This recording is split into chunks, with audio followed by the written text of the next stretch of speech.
Product liability. You have probably heard it on TV, probably commercials. It's the area of law that deals with defective products when they cause injury to people or death. How is it different than negligence? Negligence is not using reasonable care. When people get in car wrecks, they're being negligent. They run a stop sign and they hurt somebody.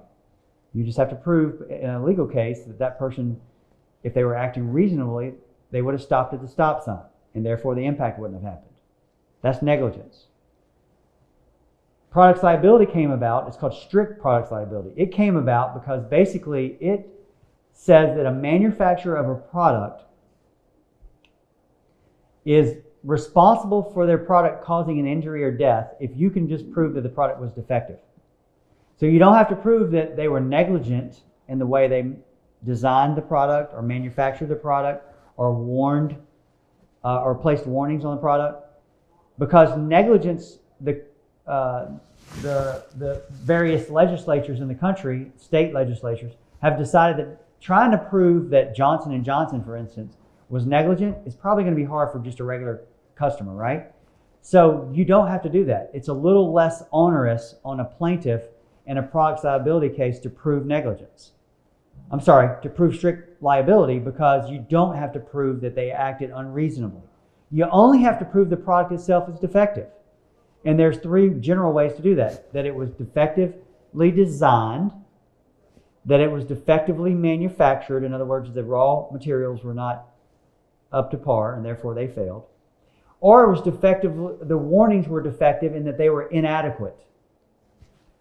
So strict product liability is a specialized area of the law that deals with defective products, and it's important that if you have an injury or you know someone that's been killed from a product, that you hire a lawyer that has experience dealing with handling strict product liability cases. It's all about what does the company have that you can ask for that will prove either a defect in design, a defect in manufacture, or a defect in the warnings. So the statute of limitations in Florida for defective products, as long as they're not involved in a medical procedure, is 4 years. If they're involved in a medical procedure, I tell people you should use the medical malpractice statute of limitations of 2 years. Now, if the product kills a person, the statute of limitations in Florida is 2 years.